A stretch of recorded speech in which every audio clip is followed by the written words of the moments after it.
खुलुमबाय गोजोन फुंबिलिनि गासैबो बड'लेण्ड बुब्लिनि अनसायगिरिफोरखौ बरायग्रोबाय। दिनै 6 मे मंगलबारनि फानजामुथिखौ फरायथिनो लादों आं भाग्यश्री बसुमतारिया।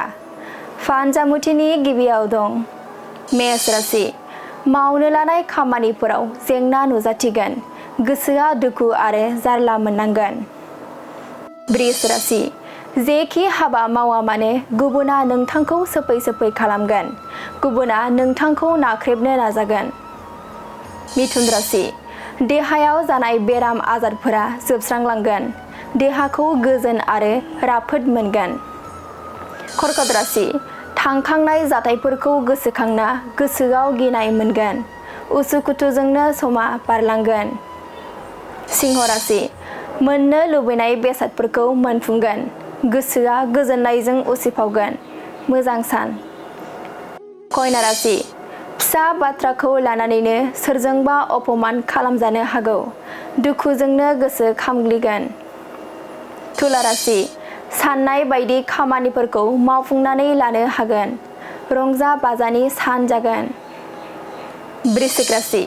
मोजां हाबा मावनायनि गोथार फिथाइखौ मोनगोन, सोरजोंबा हाबानि रादाय खानो हागोन। धनु राशि। नोंथांनि बिबाना गोजौ फारसे जौगालांगोन, दसे समबो जिरायथेरना थानो सम मोननाय नङा।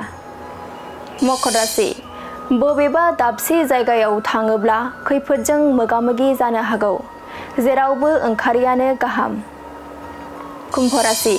गोसोनि साननाया जाफुंनायाव गोसोआव गोजोननाय मोनगोन, बयजोंबो गोरोबलायनानै थानो हागोन। मीन राशि।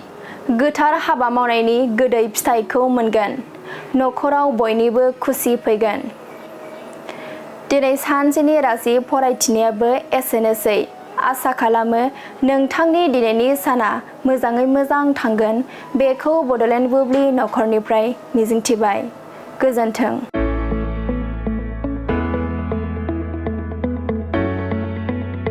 मोनसे गोजोनथाव खौरां।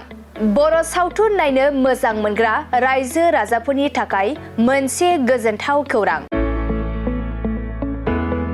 खम बेसेननि गेजेरजोंनो नोंथाङा नायनो हागोन बर'नि गासै गोजाम गोदान सावथुनफोरखौ। बर' सावथुन नायनो थाखाय ओंखारदों मोनसे आंगो स्ट्रिम एप।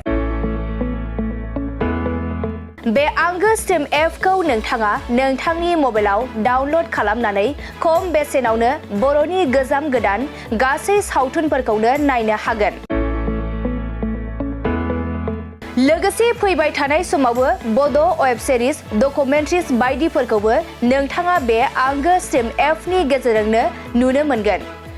बेनि अनगायैबो बर' सावथुननि दिहुनगिरिफोराबो बे आंगो स्ट्रिम एपआव गाव गावनि सावथुनखौ आपल'ड होनो थाखाय खौरां लाहरनो हागोन। आरो जाय बिथांमोननि सावथुनफोरा इउटुबाव पाब्लिश जायाखै, बिथांमोनाबो बे एपआव आपल'ड होनो थाखाय खौरां लाहरनो हागोन। बेनिखायनो बर' सावथुननि दिहुनगिरि बिथांमोनहा गाव गावनि सावथुनखौ बे आंगो स्ट्रिम एपआव आपल'ड होनो गोसो दंब्ला नैबे 7086320938 जानबुं नम्बराव खौरां लाहरनो हागोन।